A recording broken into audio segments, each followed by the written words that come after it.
मेरा सवाल ये है कि पेपर लीक हुआ, जब पहली बार लीक हुआ आपने कार्रवाई क्या की? अगर आप पहले ये कार्रवाई कर देते तो शायद इन परिस्थितियों का सामना हमें नहीं करना पड़ता। और फिर जितने भी पेपर लीक हुए हैं वो आखिरकार किस एजेंसी में जा रही जांच के लिए? ये तो फिर सरकार से आपको पूछना चाहिए। हम तो सरकार में नहीं है ना। नकल माफियाओं पे कुछ कहेंगे आपके कि नकल माफियाओं के कारण ही लगातार जो पेपर लीक की समस्या सामने आ रही है? देखिए, सबसे बड़ी बात है कि परीक्षा जो पेपर लीक हुआ है 60 लाख, ये लगभग कोई मामूली नंबर नहीं है। इतनी तो देशों की आबादी भी नहीं होती है। सोचिए, उनके भविष्य के साथ खिलवाड़। आप उनके भविष्य के साथ क्यों खिलवाड़ करो? और ये सोचिए समझी रणनीति है भारतीय जनता पार्टी की, लोगों को निराश करो, लोगों को दुखी करो।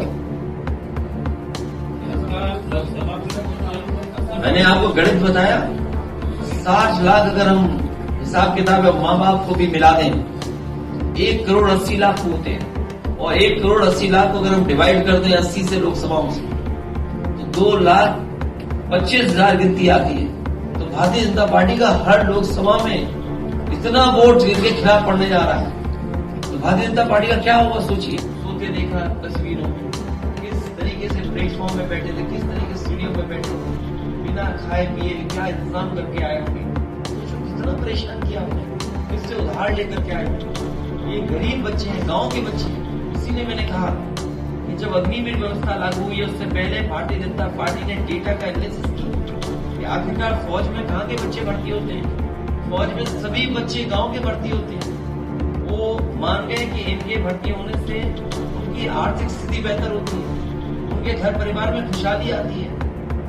इसीलिए उन्होंने जानबूझ करके पक्की नौकरी खत्म की, अग्निवीर टेम्पररी नौकरी लेकर के आए, क्योंकि उनका टारगेट है कि गांव के बच्चे ना आगे बढ़ जाएं, उनका परिवार में बढ़ जाए, आगे बढ़ जाए। तो यही पुलिस के साथ उन्होंने किया। क्या जरूरत थी वर्ल्ड रिकॉर्ड बनाने की? आप हर साल भर्ती क्यों नहीं कर रहे हैं? आप हर 6 महीने में क्यों भर्ती नहीं कर रहे हैं? आप कैलेंडर निकालिए, भर्ती करिए 6 महीने में। बहुत से तरीके हैं सरकार अपना सकती है। सरकार में इंफ्रास्ट्रक्चर है, सरकार में बजट है, सरकार में पैसा है। एक पत्रकार जो कि राजेश साहू के सरकार ने एफआईआर की थी, उन्होंने 2-2 लाख रुपए में नौकरी बेचने वाले दलालों का कैंडल किया था, उनके सरकार ने एफआईआर कर दी। वीडियो आया था जिसमें भारतीय जनता पार्टी का ही वो पदाधिकारी था या सदस्य था जो इस तरह से पैसा वसूला था, पकड़ा गया था। उस पत्रकार पर एफआईआर की हुई, वो इसलिए हो गई क्योंकि सरकार अपना छिपाना चाहती है। क्यों? सरकार प्रेस के लोगों पर दबाव बनाई, वो लूटा सरकार है। इसीलिए मैंने कहा कि सरकार दे रही है दाना, फिर गाओ उसका गाना।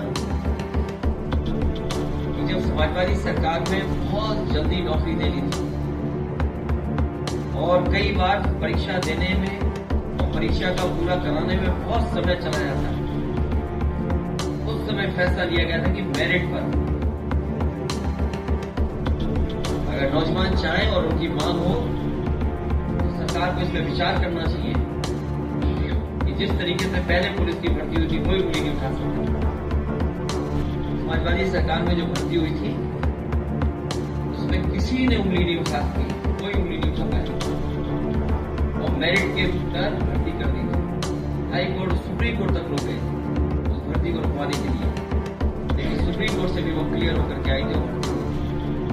अगर 60,000 बच्चों का भविष्य का सवाल है और सरकार 6 महीने बाद परीक्षा कराएगी, अब कई महीनों बाद परीक्षा कराएगी, सरकार के पास वो नियमावली बनी रखी है पूरी।